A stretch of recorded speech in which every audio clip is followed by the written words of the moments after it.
Good evening, everyone. Welcome to our second webinar of the Balmain Institute.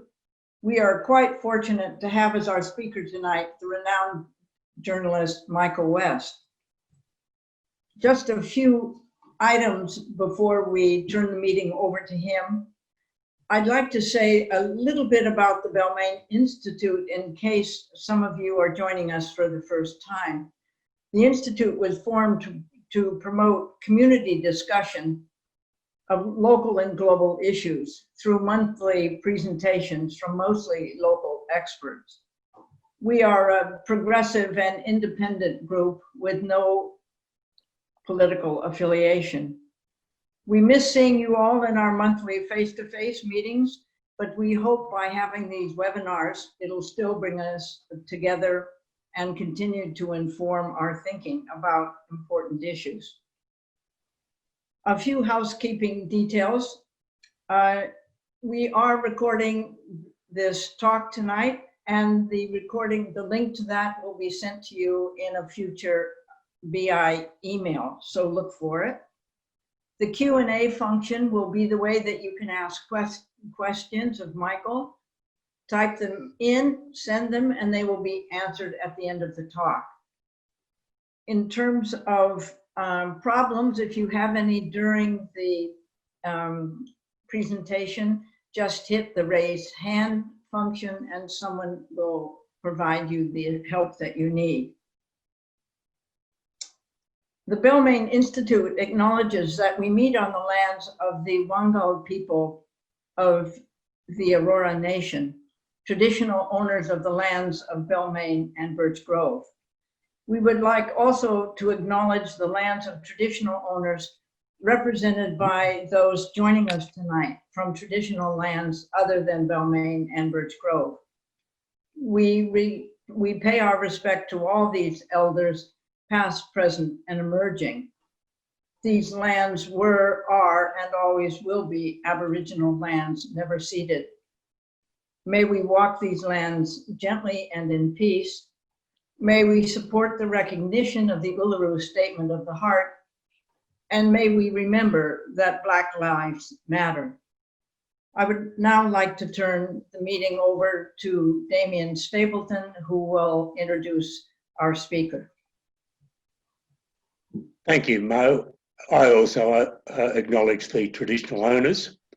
I would like, on behalf of the Balmain Institute, to sincerely thank and welcome tonight's speaker, Michael West, to our third talk in our 10th year. We're living in a time when our legislators, although elected by the people, once elected, are themselves governed by powerful and massively resourced and funded external individuals and organisations. Ex-parliamentarians, including ex-ministers, are using former staffers who have become elected members of the parliament to push through beneficial legislation. Media advertising,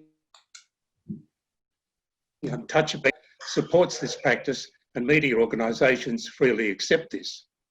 Many of these organisations pay no Australian tax and/or have had their tax obligations substantially reduced, in many cases arising from the munificence of the governments they have so generously supported into government and at the expense of the hapless taxpayer. Self-interest and external influences have governed the allocation of our water, electronic media outlets, and even grants to our sporting institutions. The coronavirus has been used to administratively govern by decree without parliamentary or judicial oversight, giving police enormous unfettered powers, including over the right to protest.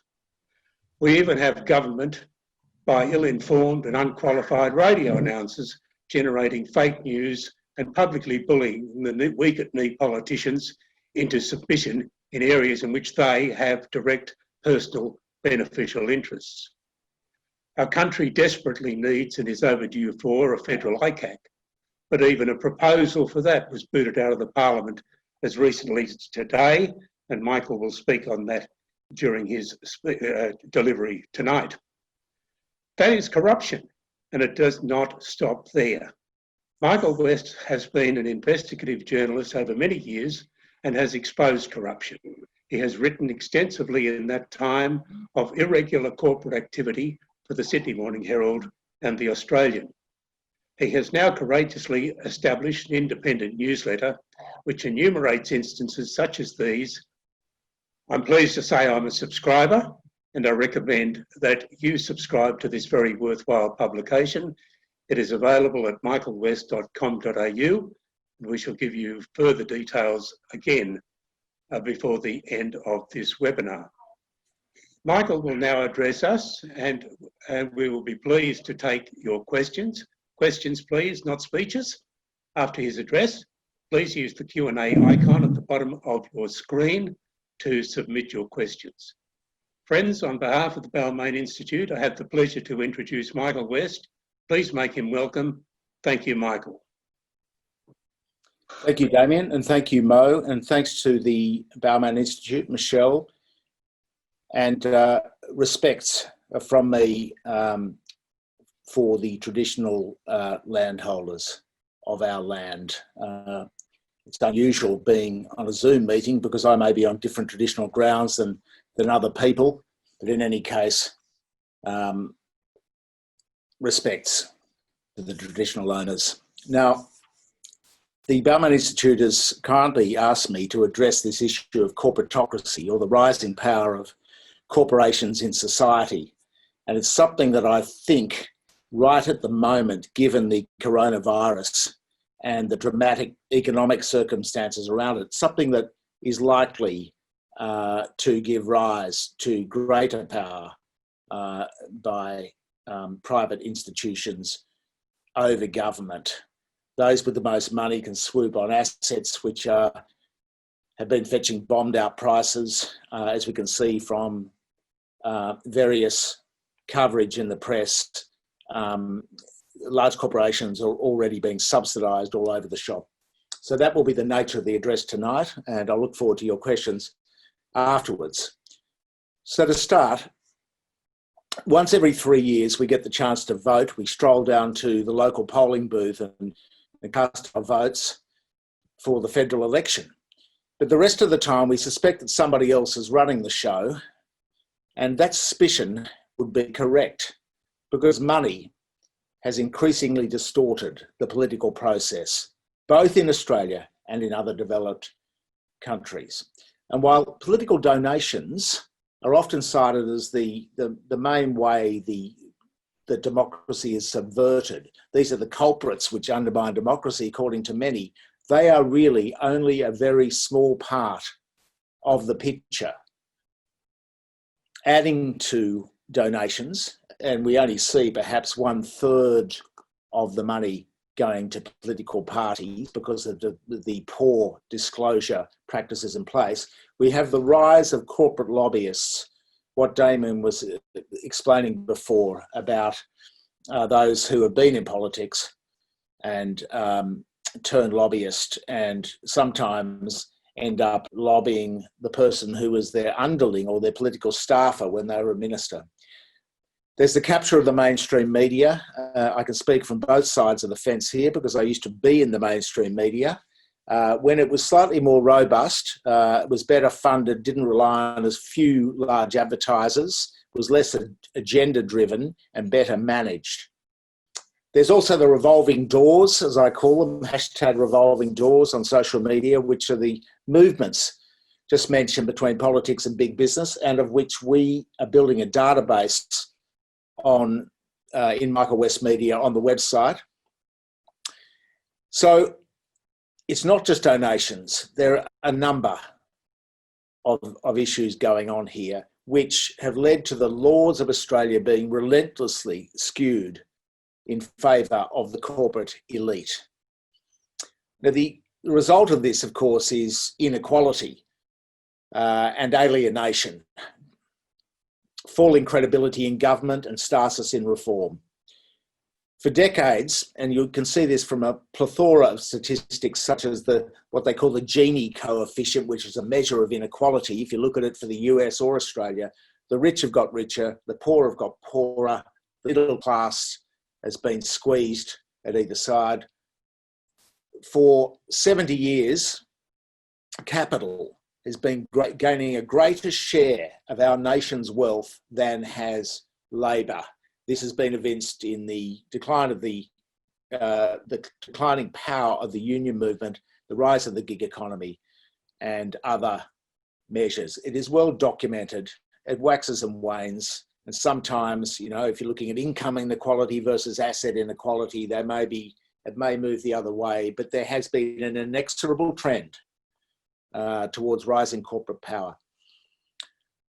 Now, what is the end game here? Well, I think a measure of what we could expect, unless this is reversed over coming years, we can expect civil unrest. And we've witnessed just recently the incredible tumultuous events in the US. This unrest, these protests and demonstrations have been largely about race, but they're also about alienation, about unfairness, about lack of credibility of government, and the general feeling that governments do not act in the interests of their citizens. The feeling that money in politics, money is perverting politics, and that corporate domination of the democratic process is on the rise. The US has always been ahead of Australia in these things, in economic things, and so it is in this situation. We haven't had nearly the government brutality that we've seen over there in recent weeks in Australia, which is great. However, it is a reasonable assumption that we are on the same trajectory unless the nature of government changes to embrace everybody, all the voters, not just those people who have powerful vested interests. Broadly, in philosophical terms, a neoliberalism, the doctrine under which governments practice at the moment, has failed. It is a broken political creed, but there is nothing popular as yet and well enunciated to take its place.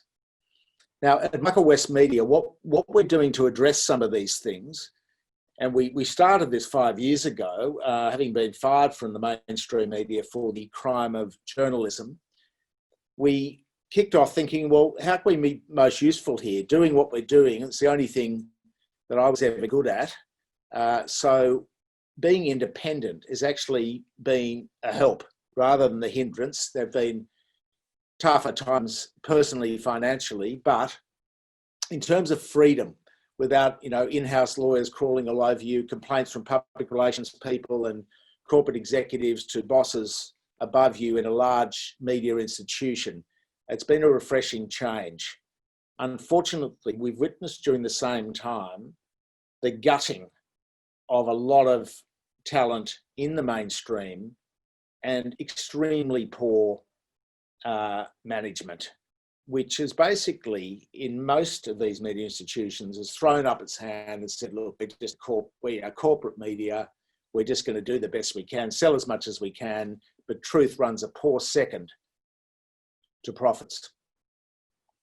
Now, right now, this corporatocracy, this rising corporate dominance is an urgent matter because thanks to the coronavirus, the government's planning to unleash what could be described as a climate bomb on Australia via its COVID-19 commission.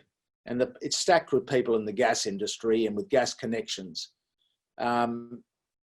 This gas-led recovery involves massive taxpayer subsidies to multinational companies. Now, never mind that gas is almost as damaging to the climate as thermal coal. Never mind that the gas producers are notorious tax dodgers. This very same government, which espouses free markets, is actually deploying our taxes to subsidise the projects of large, profitable multinationals. Collectively, of course, because of their disastrous decisions, they've blown up $19 billion here through the disastrous LNG developments in Gladstone and Queensland. But the situation is particularly bizarre, and this goes to this whole failure of government, really. Australia has actually overtaken Qatar, or Qatar, not quite sure how you pronounce it, to become the world's largest gas producer. That's happened over the past couple of years. The world's largest gas producer, bigger than Russia. But so bizarre has been government policy over many years, and this is a policy born entirely of corporate influence. Pretty much ARPIA, the peak body, the lobby group for oil and gas, is funded to the tune of millions of dollars a year. Very powerful lobby group. But Australians, we are now seeing import terminals being built to buy back gas from overseas. It may be our own gas that we've already contracted to sell overseas. The world's biggest exporter, Australia, is now importing, or on the verge of importing. Why has there been no policy to reserve this absolutely necessary commodity for domestic consumption?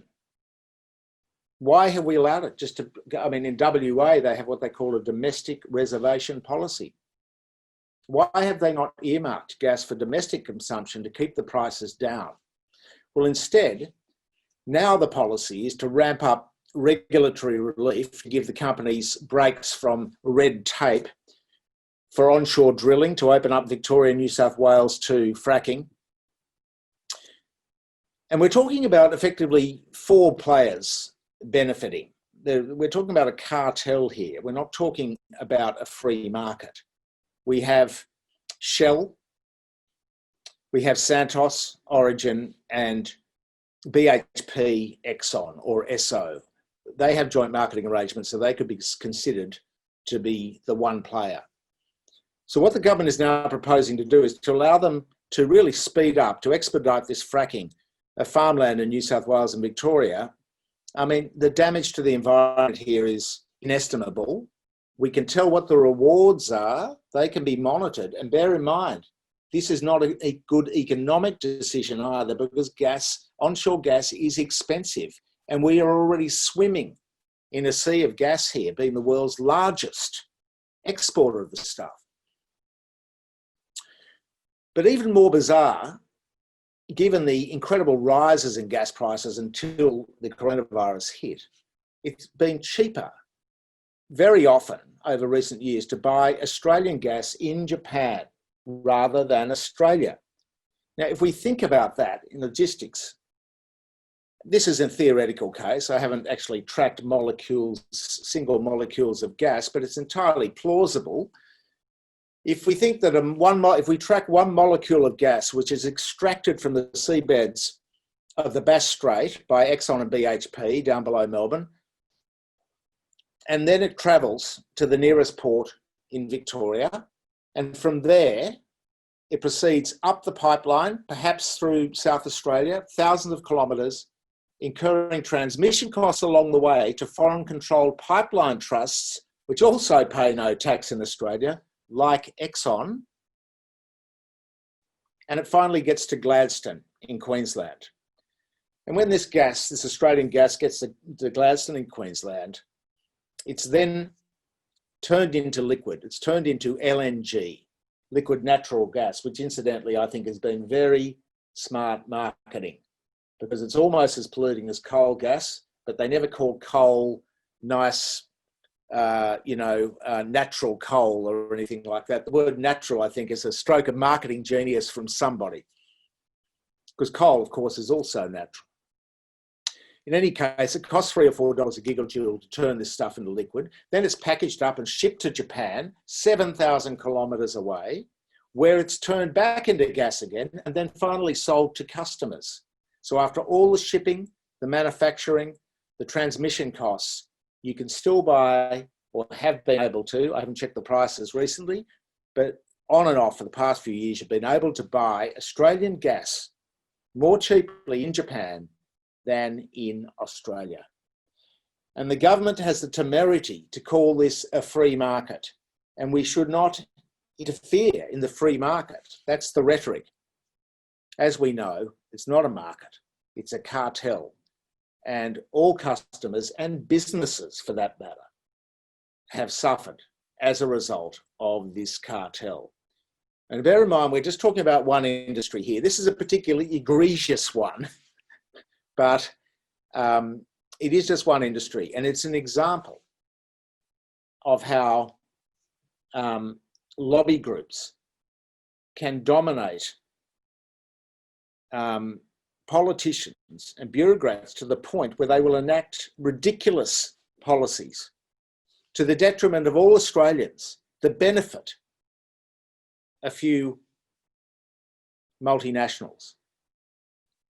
Now, if you think that let's just take it one step further, who benefits from these things and how it could possibly have turned out this way. Perhaps a third of the audience here tonight may be customers of Energy Australia. And as you can see, I have no compunction in naming names, having done the work and identified these things, because I think that is a huge failure of the mainstream media, that they're so scared of getting complaints that they never name names. In any case, let's say you're a customer of Energy Australia. Where does the money that you go every quarter, where does that go? Where does the money that you pay go? Well, the ironically named Energy Australia, which owns a large suite of energy assets, coal mines and all sorts of things, poles and pipes and wires and things all around Australia. These assets used to be owned by state governments and they were privatised.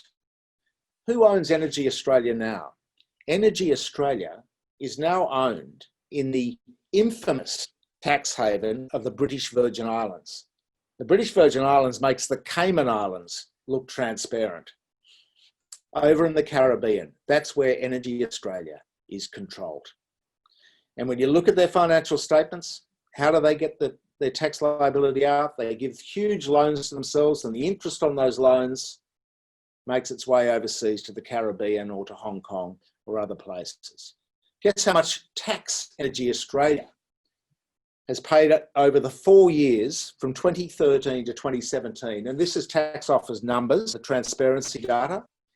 Over those 4 years, when electricity prices, when energy prices were the highest they've ever been, they made 30 billion in total income and they paid zero in income tax.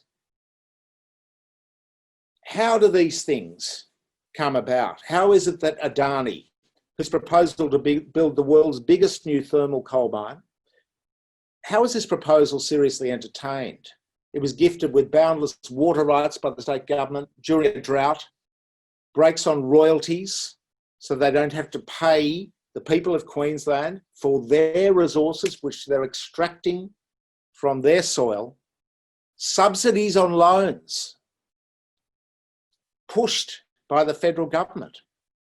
Yet Adani had set up a structure where if this thing ever made a profit, and it never would have made a profit, those profits would be routed via a labyrinthine corporate structure to a family-controlled company of the Adani family in the Cayman Islands. Why and how can the government pay homage to free markets when it's using taxpayer resources in such a cavalier way to finance a coal project for a foreign energy mogul for no benefit from Australians, which will blow our global emissions commitments apart and will contaminate the environment? How are these decisions possibly made? How is it that a system designed to help small businesses, we're talking about JobKeeper here, how is it that this system, which was set up, designed to help small businesses and their employees through the COVID-19 lockdown, how is it that that program is being exploited by enormous profitable property corporations such as Murdoch and Lend-Lease? Corporations whose profits have not fallen by 50%, which is the threshold for billion-dollar companies, let alone 30%. Companies which can still raise money on the share market if they do get into trouble. This is absolutely blatant, naked rorting. Neither of we've revealed it here at our small independent media site, small but growing, because there's disaffection with this kind of behaviour. Yet it hasn't been brought up at all.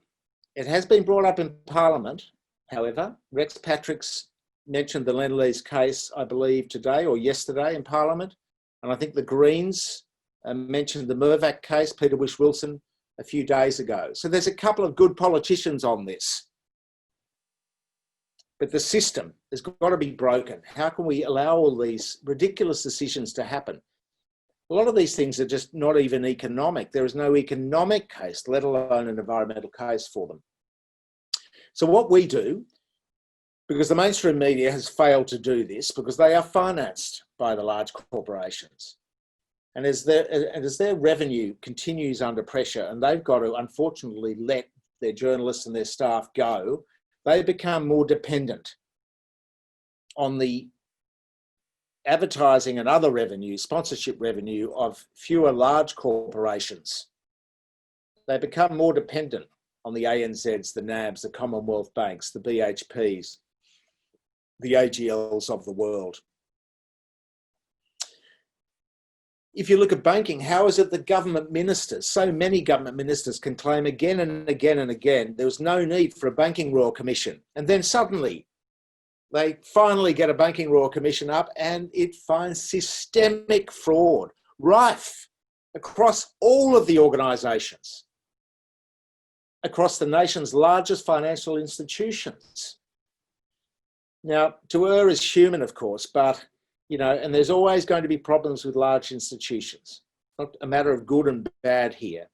It is a matter of regulatory capture and listlessness and politicians and the political process being captured by the large corporations. How is it that Westpac can break the anti-money laundering and counter-terrorism financing laws 23 million times and then claim it was just sloppiness? That's what turned up in the Financial Review the other day. An internal Westpac inquiry into its own activities had found that these 23 million breaches of the law was a matter of sloppiness. You can bet your bottom dollar that no executive will ever be held responsible. It is a good thing that a couple of Westpac directors fell on their swords. They showed that they were accountable. So often it's not the case. Obviously they're under pressure to do it, but nobody will ever be prosecuted. There will be a deal done with the regulator, pay a fine, a penalty. It'll be tax deductible probably, and it'll be a tiny fine. It'll be like one of us getting a really cheap parking ticket in terms of how much it's going to hurt us. So this brings us to the issue of accountability. Corporations get away with all this, and the directors too get away with all this. Corporate welfare, when social welfare recipients are getting hit by fraudulent robo-debt notices, corporate welfare just passes, barely mentioned, occasionally in the press by troublemakers such as myself and a few others. On Twitter and Facebook, it's picked up, which is good. Mainstream media steers clear of it. The government ignores it. Today, as Damien was saying, the bill for a federal ICAC or an anti-corruption commission was knocked on the head. There is no ministerial accountability for the slew of rorts that's been going on for many years. That's got worse. Nobody even falls on their sword or gets pushed, or it's very rare that happens. And this has led to credibility in government being at all-time lows on a number of studies. You just got to talk to people, really. People are disenchanted with the political process. Brings us to the propaganda machine, which is the mainstream media, which has increasingly a penchant for rewriting press releases a day early and avoiding naming corporate political offenders for what they've done. This is not the fault of the journalists. There are many good, very bright, hardworking journalists. A lot of them are under pressure. I was at Fairfax 5 years ago, and it was already happening then. It was the 5th round of redundancies. You know, people with young children and mortgages just keen to hang on to their jobs. News Corp at the moment, which is obviously just a propaganda arm of government, its younger journalists are going to be losing their jobs, but in great numbers. They will hang on, no doubt, to the loud voices that the talent, as they call it, on Foxtel and in their main newspapers, which basically push the government line. It was interesting, a couple of days ago, I read a story. I was a little bit horrified by it. It was a herogram of the Prime Minister. This isn't a comment on the Prime Minister, Scott Morrison, but this is what it said about Morrison's changing approach to the media post the bushfires, where he did a terrible job. Just to quote this briefly, and this is a Herald story, which used to have far more, it wasn't perfect, but it had far higher standards of scrutiny. And this was before the days, of course, when Nine, which now owns it, used to hold Liberal Party fund managers, campaign events to raise money for one of the main political parties. And it says, on the afternoon of Thursday, March 26, Morrison summoned a handful of senior journalists, one from each mainstream outlet, to meet him in the cabinet room where he would speak frankly about the state of play. The story went on, but essentially from that point, Morrison, the implication is that he basically got the media on side. He just refined the art of the Canberra bubble. This wasn't cash for comment, this is access for comment. Access for comment has always been a game played out. But I've seen it every day since, opening up the Canberra story. It's a day early before any independent media with any scrutiny and spine has a chance to get at it. And this is what happens. A handful of mainstream outlets get a drop, as we call it in the trade, a day early. They put it on their front pages before any independent media or anybody in social media can get a look at it. It's without policy, it's a briefing, so it's shaped for maximum political advantage.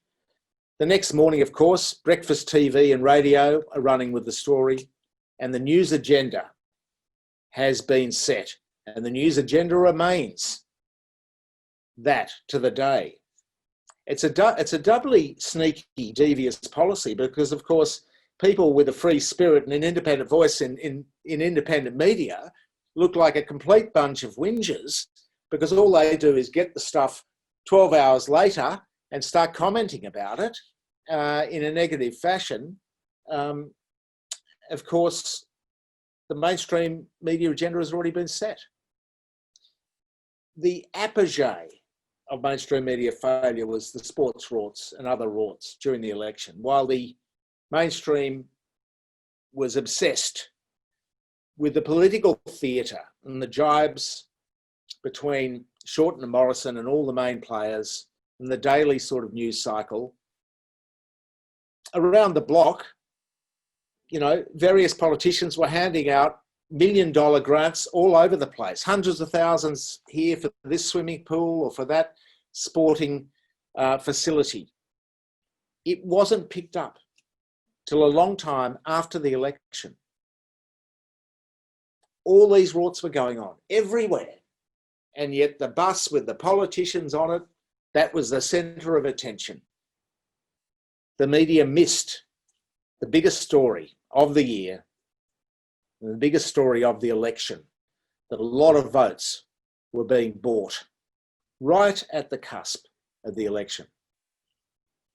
So this situation is not sustainable because the mainstream is under pressure.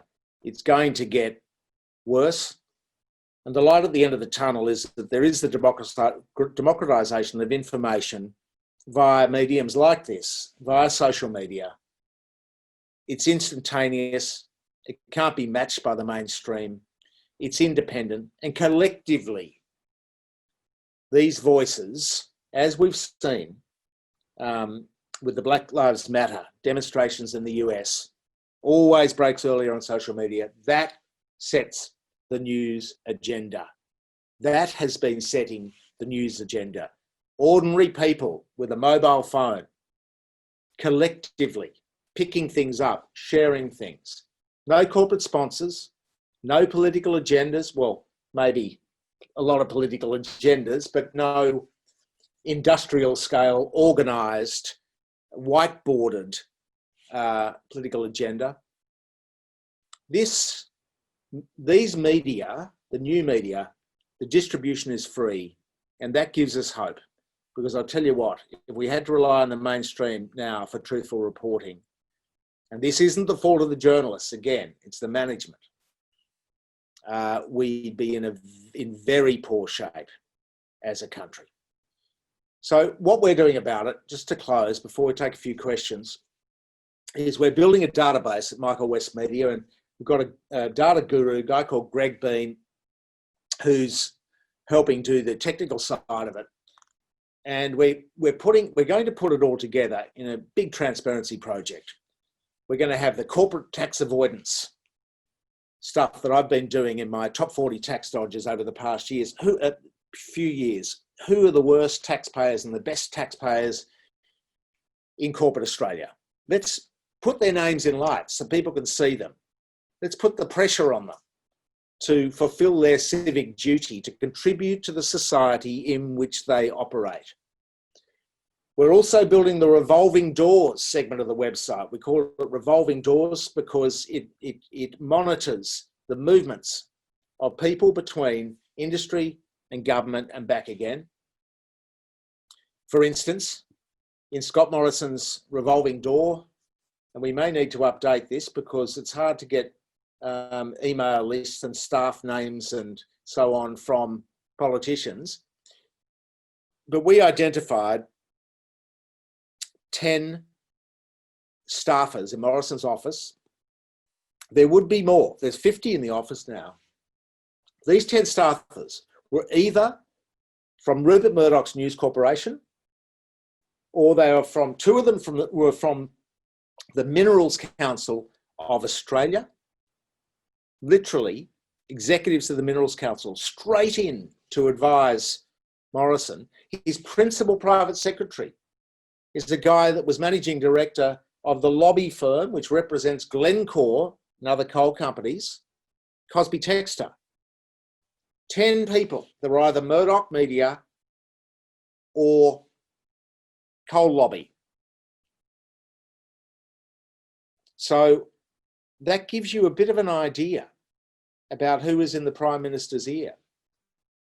In this project, we also looked at the other ministers too in the government, and we put together just the matrix of all the coal industry connections, and it was frightening. And that is just the federal government. State government, same deal. We're also putting this database, the AusTender data on government spending. And at the end, just before we go to questions, I'm just going to get Michelle to put up a couple of slides to show everybody some of the things going on which go totally unreported. We're going to have donations data, how politicians vote, and stuff from the lobbying registers as well. So we're trying to build a one-stop shop for information on transactions and relationships between big business and government. And this is extremely important because most of the government policy decisions are informed by these transactions and these relationships. There is one other thing I think that's worth commenting on here, and we'll go to the slides in a moment, but there's a trend towards the outsourcing of government. Over the past few years, the public service has been gutted a bit, and consultancy payments have gone through the roof. So on that note, what that will lead to is weaker and less efficient government in the end, because it will be less dependent, and consultants charge a lot more than bureaucrats do. So it will end up, I think, being a disastrous thing for this country. You know, there's a lot to be said about efficiency. Getting rid of public servants doesn't necessarily create efficiency, and replacing with high-cost consultants who are not experts in their field, who have suddenly become experts in their field, is not a positive outcome. So just going to these last couple of things, Michelle, would you mind putting the last couple of slides up? So, well, this is a quick one here. This is the tax data. You can see at the top there, it is ExxonMobil, which is one of the gas cartel, $42 billion in total income over the past 5 years. Taxable income, 0. Tax paid or payable, 0.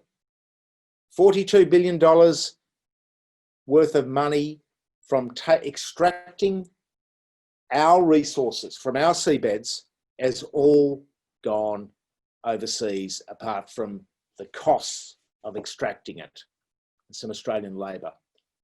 That's a good example. If you could move to the next slide, Michelle, that'd be just a quick bit of data point. Now, this slide here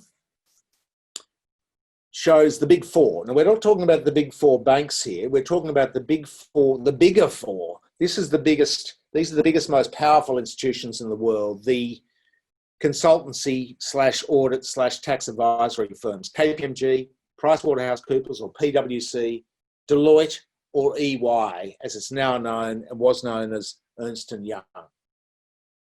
If you look at those numbers there, this is the money they have got over the past 4 years from consulting to the Department of Defence. 670 million for KPMG. The bunch of 4 colours on the right is all other departments. That's consultancy for all other departments. Look at the money. These private companies, or they're not companies, they're partnerships actually. And it may surprise you to know that none of them produce financial statements. They won't even tell me who audits them. And they are the global auditors that audit 98% of the world's multinational companies. They do most of the tax avoidance advice for multinationals around the world, more than 90%. And they are the most dominant contributors to political parties in political donations in Australia as a group, millions a year, and they get back rich rewards. Those are the numbers. These are the numbers they're pulling out. If you go to the final slide very briefly, Michelle, this just gives you an idea about what's been going on in government spending. This is the sort of thing we need to get across. It's so incredibly important. The red bars are defence. The blue bars are all other departments. This is government procurement. This is the AusTender database. We've jigged around with the numbers quite a bit. Greg's done quite a bit of work on it. And this is a result. If you go back 10 years, okay, it was all other departments were most of it, most of the spending, 26 billion compared to 12 billion. In 2018, it was 85 billion compared to 27 billion. I mean, if you just think about the, if you think about the incredible rise in defence spending, this is another section we're doing for revolving doors as well, because the amount of taxpayer money spent on defence is absolutely astronomical, and there is virtually no oversight of it. So I just wanted to leave with those couple of visual things, just to give you an idea about the work that we're doing. And we want to combine it into one database where everybody can just go and go, well, let's get transparency on that person. Okay, so Christopher Pyne was Defence Minister. He leaves, he goes straight to do defence work for EY. How much money did EY get out of government? How much did it donate to government? Which parties did it donate to? Who else is in Christopher Pyne's network, EY's network? All these things are incredibly important for democracy, in my view, because there is a failure of disclosure in government. You know, whistleblowers are being prosecuted all over the place, Bernard Collaery, etc. And so somebody has to do this work, and I believe the community will have to do it via people like myself and the people that work with me in this venture, because it's not being done elsewhere.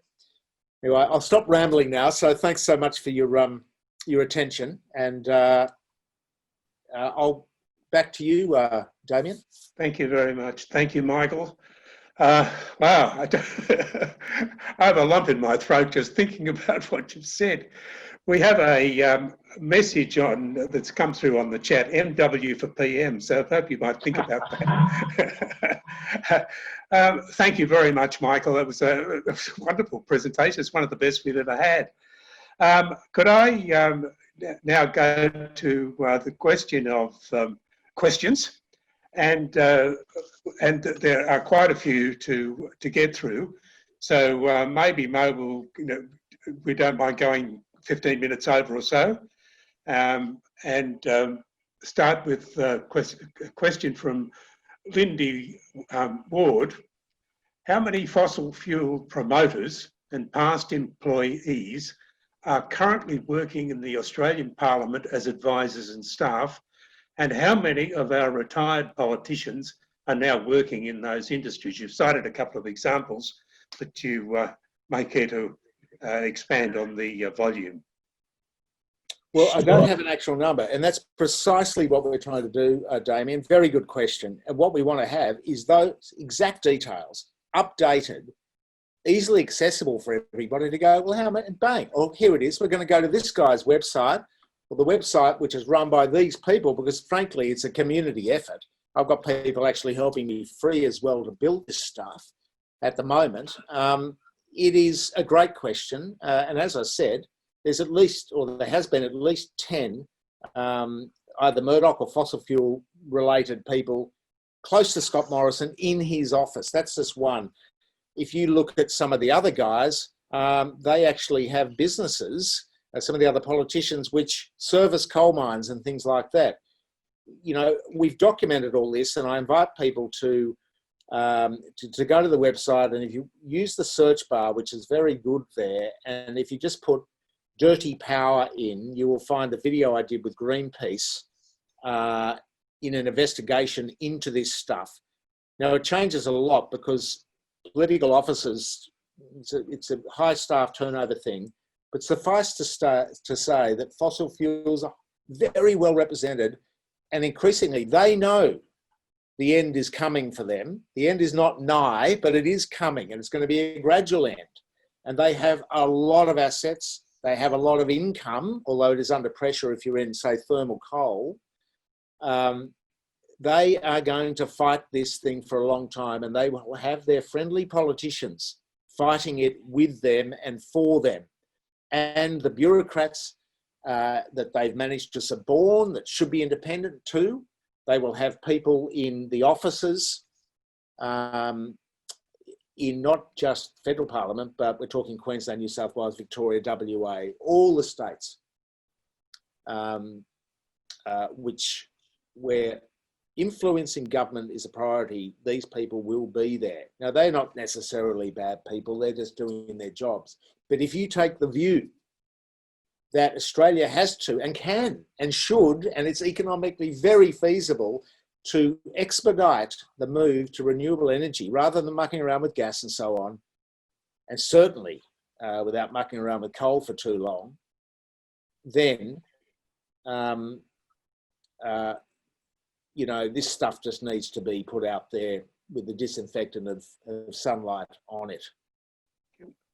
Next one's from Kim, Michael. A couple of questions for Michael. What role does data play in the future of journalism? How will it help, quote, keep the bastards honest, unquote? How does Australia rank when it comes to data transparency? And what would you like to see change? Well, I think I've just given a whole address on that, haven't I? I don't want to bore you all again with it. I think you have. Well, can I just say that I think the problem is, I've noticed there's all these sort of lobby groups and industry associations like the Business Council of Australia, the AI group that won't even show me its financial statements at the moment. It's all over the ABC, but it's ducking and weaving and refusing to answer questions. I mean, who is the AI group? Who funds it? Why are they all over the ABC the whole time? You've got the IPA, you know, who funds them? You've got this is tip of the iceberg stuff. I've done a study of 20 lobby groups, every industry, pharmaceuticals, minerals, ARPIA, the Minerals Council of Australia, you know, the state bodies, you know, the Queensland Minerals Council, New South Wales Minerals Council. They are just everywhere. This is $1 billion industry. And if you were to break it down on the amount spent at the Property Council, incredibly powerful, there's probably $1 million spent for every politician in Parliament in terms of lobbying money. There'd be a lot more, probably. I mean, this is highly orchestrated, people spending their lives with the one outcome. They get paid a lot of money to influence politicians. It's $1 billion industry. This is what we're up against here. Little old me in the living room, chatting to you people and saying, well, look, it's not being done elsewhere. There's this huge movement. Okay, they're representing different industries. Fossil fuels particularly because it's an urgent matter for them.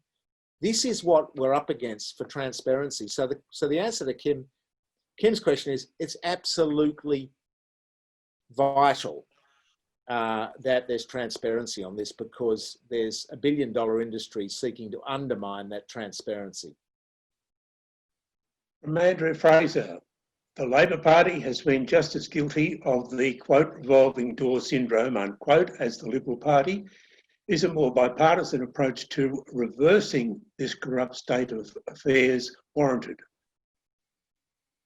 Well, I agree with that. I'm actually non-partisan, progressive, but I'm non-partisan, deliberately so.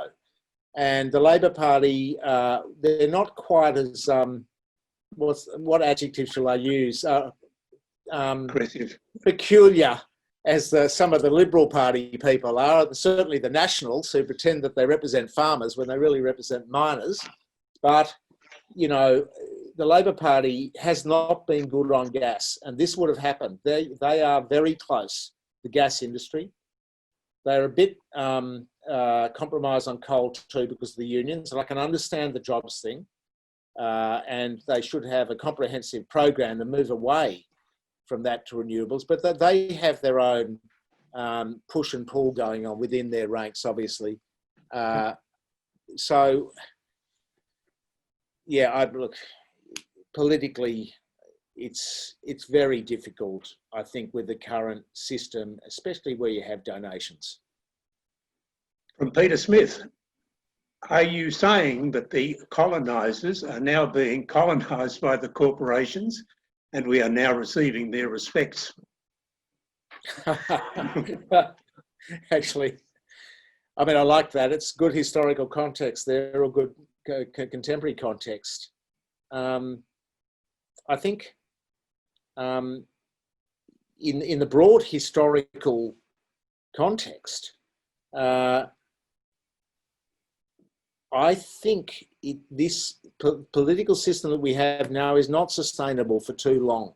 People are going to get sick of it because we're going to come out of this COVID-19, I think, increasingly dominated by corporations. If you look what happened in the GFC, heading into the GFC, the banks were still pretending that they weren't propped up by the government. So, so I've got it on silent, but it came up on the computer. So the banks were pretending they weren't propped up with the government. Now half the country's propped up by the government. You've got Murdoch and Lend-Lease getting the JobKeeper scheme when they shouldn't be entitled to it. I mean, corporate welfare is absolutely rife. You've got Qantas getting massive subsidies at the moment. Virgin, which the government, in my view, probably should have stepped in and bought the thing or compulsorily acquired it. But now they're just getting subsidies as well, and they're probably going to get, help to get through to some kind of rescue package. The corporate subsidies are going on everywhere. The fossil fuel industry gets huge subsidies via diesel fuel rebates, special deals with water, all sorts of things, infrastructure built by state government. We're talking of billions of dollars a year to fossil fuels in subsidies. So I think that's becoming obvious to everybody now. So in the broader historical context, we have to move away from this pretense that we live in a free markets economy. This is not a free markets economy. This is crony capitalism. If it were free markets economy, the government will be allowing companies to collapse and new industries to arise. They've just given Rupert Murdoch a handout to support his regional newspapers. He takes the money from the government, as does Nine, Fairfax. They take the money from the government. What happens then? Murdoch turns around, tries to sell it. Nobody wants to buy it. He then shuts the newspapers, having taken the subsidy from the government. This has happened in a matter of weeks. So I think at some point people, I know the young people are, and I mean, if you look at Friendly Geordie's website, for instance, or his YouTube channel, he's got 400,000 subscribers. Now, the combined circulation of the Financial Review and the Australian is probably 100,000, maybe 150, depending on how you calculate it. And Friendly Geordie's, who's a YouTuber with a couple of mates, has got 400,000 subscribers to his YouTube channel. The young people don't watch the 6 o'clock news. They don't read the broadsheets. They probably don't listen to the radio. They're not interested. They're disenfranchised, alienated from the political process. But they are not completely disengaged. They do care, as evinced by Jordan Shanks and his YouTube following. And he rubbishes the political environment and the mainstream media all the time with good reason, because it is failing ordinary Australians. Gerhard von Weinhardt asks or says, we can't all work for ourselves, so therefore what advice can Michael give to those of us who do work for an organisation gagged by our codes of conduct and social media policies, which are so widely worded that anything you dare to say that damages your organisation's reputation can be used to discipline you or cost you your job? That is such a good question. That is a real problem. And I know my old mates in the mainstream media, they've all pulled their heads in on social media. It's you can't. They're constrained by the corporate line and by seeming to be a good corporate citizen. I know whistleblowers. I've dealt with a lot of them over the years personally. Are people who've put their careers on the line for the public interest. These are people that really deserve the Queen's birthday honours, or maybe some other higher honour, because they've actually gone beyond the call of duty and been incredibly brave. But this is the point. People do risk the ire of their management if their political view that they're espousing on social media is not in line with that of their employer. And I must say, it's a great question. I really haven't got an answer for that, because far be it from me to say to somebody, you should risk your job in the public interest when you've got a family to support. It really is a conundrum. I think it will depend on the old and the young that are not constrained by any corporate or government break on their free speech. I think other people can support in other ways. You can support people like myself with $5 a month. You can support other independent voices. There's a lot of ways you can help, without actually having to expose yourself live. But yes, I think it is corporations are really clamping down on this now. And I know people that work for large companies that would not dare, that wouldn't want to be seen to be associated with rogues and vagabonds like myself for 1 minute, because even the association might raise suspicions and cost them a promotion or a pay rise. So that's a really excellent question. I'd like to look into it further and wonder what the answer is, but I really haven't got a good answer for that. Jamie Parker, who is the state member for Balmain. Nice to see you involved, Jamie.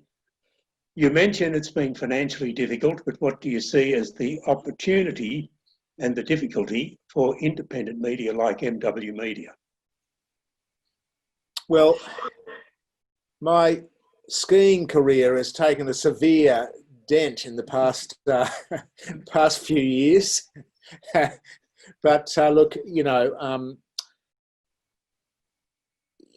I've been lucky enough to have the community support, and people have said, okay, we're going to give this guy a couple of bucks a month. We're going to back him, and he'll be the guy that goes out there like you back the local netball or football side, just because, it's a community thing to do. In fact, this community is taking on the biggest companies in the world, and I like that. That's my community. And people have backed me. I mean, I've got a few sort of ideas on how we can get a little bit bigger, because we're going to have to take on the mainstream. There's no doubt about that. They're just collapsing in a smoking ruin. They're hopeless. They're letting people down. Particularly the Murdoch press is virtually fraudulent. I mean, well, it is. They're not media. They're a propaganda outfit for corporations and the government. Unfortunately, with some good journalists and good people there that are stuck there. We can't do anything about it. So the answer is it's difficult, but community, putting your hand out for money, everyone's doing it these days. The Guardian's got an international trust behind it. It's got its hand out every time you turn the website on it. The canary yellow thing comes up. Give me money for our incredible journalism. The Conversation, which is backed by all the universities with government money, they've got their hand out. Everyone's got their hand out. I think people realise now that we'll just back the one that we like, and that'll be our social contribution to what we think, where we believe we want to see change, or where our contribution to society is best spent. That's an issue of personal choice, but it's interesting. I never thought a few years, when I started doing this, I had no idea how. I just spent my redundancy from Fairfax and started with a friend who did the technical stuff for me, and we had no idea. We just put the hand out, and the money sort of came in. Then it grew a bit. Then it grew a bit more, and we made a few mistakes, and it just. And now I'm in a fortunate position where I'm actually able to pay one full-time young journalist and pay for not very much, but pay probably another 5 or 10 people to do journalism, or if they submit a story and they're a journalist, I pay them, and I take some comment stuff from other people if they're an expert in their field. But if they're working, if they have another job like a lawyer or something, well, I don't pay for that, obviously. But I try to take care of some other people now, and it's important, and it's actually working. And I think Giles over Renew Economy has done a really good job. He's managed to stay alive after some hard times doing it there. So there is a small business model for it, and of course anybody can have their say, and everyone's got a blog and that sort of thing, and that contributes to the public debate as well. So there are voices out there. There's no really good business model that's replaced the old business model as yet, but it will come. People will realise that journalism has to be properly funded, and they'll just back the people they think are good. Thank you. From Michael Johnson, can you please rate or rank the current Australian federal political parties in terms of their policy commitments to overturn the corporatocracy And he goes into brackets, does any of them proclaim such ambition?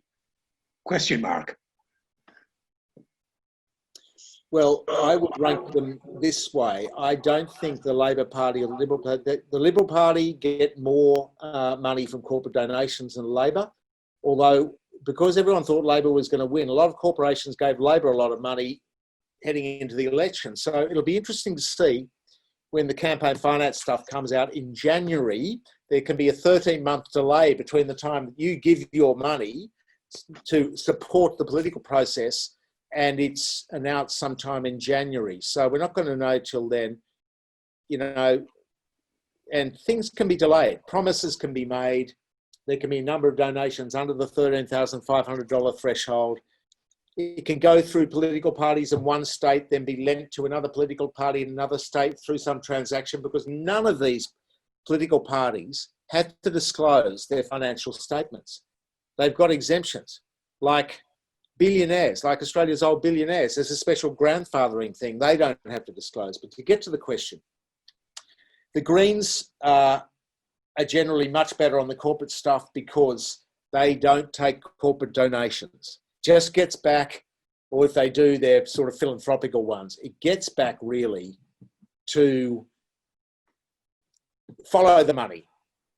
You know, if suddenly Westpac decided to sponsor my website and make me a millionaire, I would find it difficult to write nasty stories or even truthful stories about Westpac. I've got nothing against Westpac. They're probably better than Commonwealth Bank. I mean, who knows? But it's simply a matter of, as the previous questioner said, on people with a job on social media, I mean, it's a compromising thing. So the Greens don't have that. Labor is compromised generally less, but still compromised by political donations. The chart I just showed you of the big four, they contribute to Labor and Liberal equally. So there's a problem with the system, not just any one political party. And then there's independents too, who get their funding as well. I've found some of the independents over the years, because I'm independent, to be pretty good, and I've worked with them by way of background on various things. And some of the independents are good. Some are terrible, like the rest of the world, isn't it? Yes. Okay, well, I'll make these the last two questions and hand back to Mo. How can the public make a difference when election cycles come only every few years? From Elmer Tullett. Well, I think that is happening now, Elmer. I think that the public, I think it's going to happen increasingly on social media. You're going to see a lot of disaffection, particularly from people that aren't consumers of mainstream media under the age of 35. That's a growing demographic.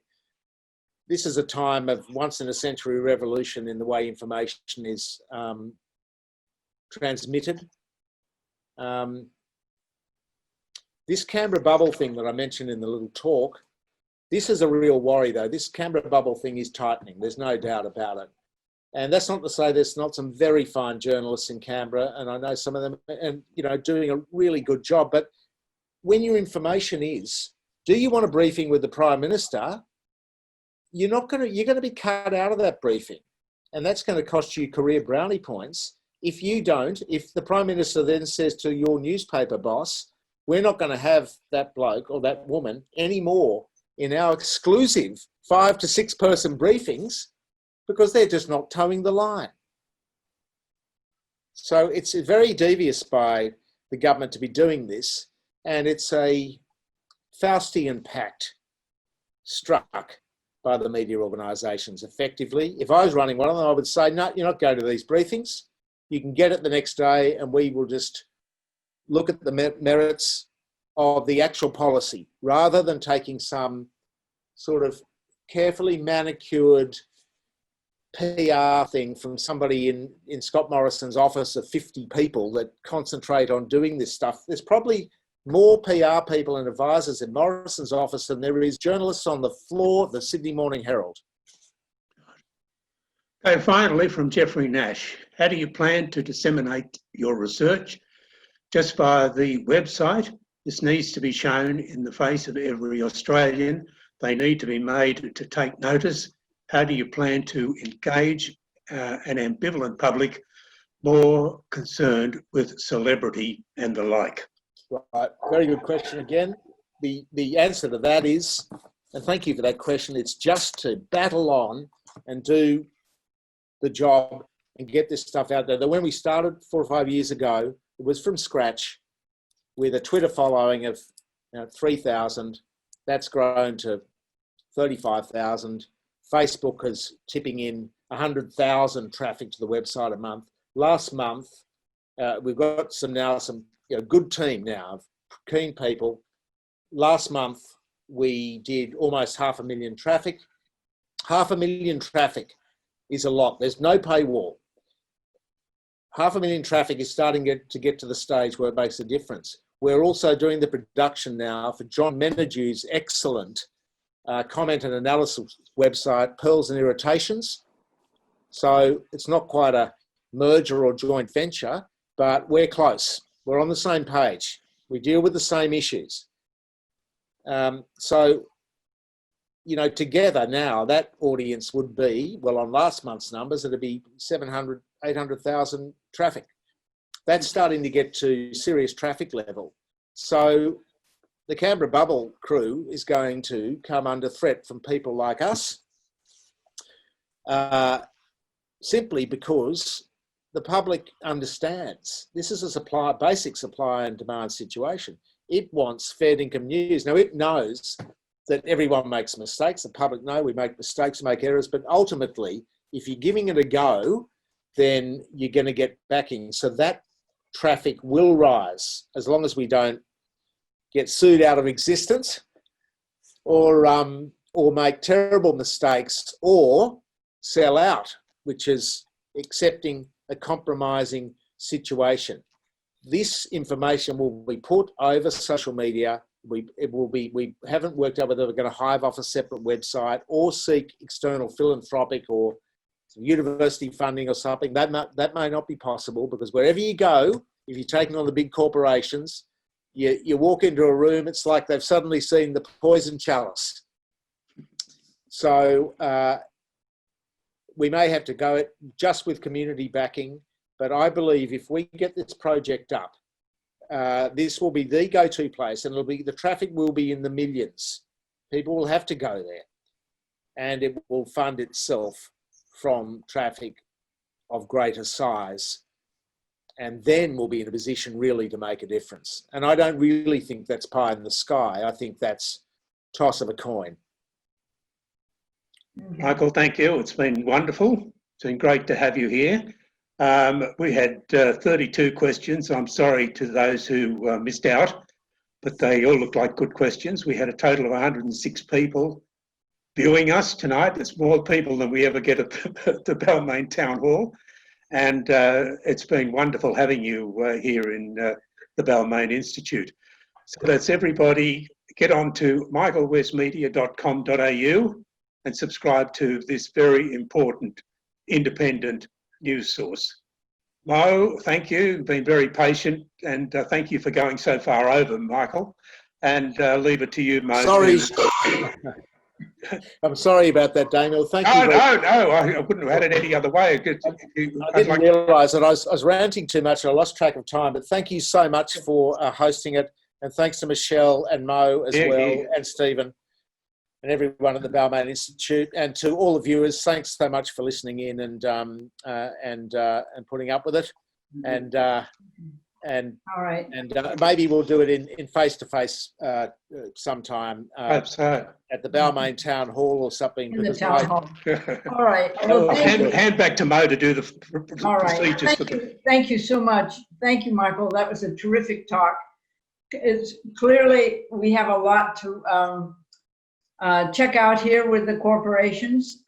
And one of the more encouraging things of tonight's talk is that there is a lot we can do, whether we're young or old, to support the kind of work that Michael does, and then also to lobby for the things that are most important around bringing transparency and a kind of accountability to government that makes it operate in the interests of all of us and not just corporations.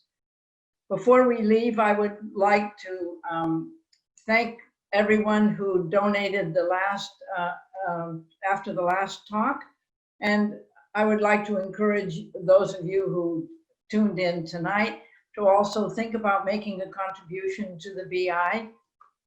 Any amount would be most welcome. These talks aren't cost-free, and we'd appreciate very much if you could donate something.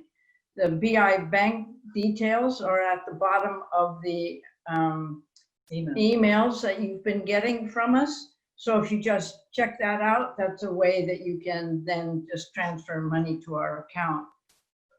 I want to thank our technical support tonight, Michelle French and Stephen Burstow, for taking care of the technical issues.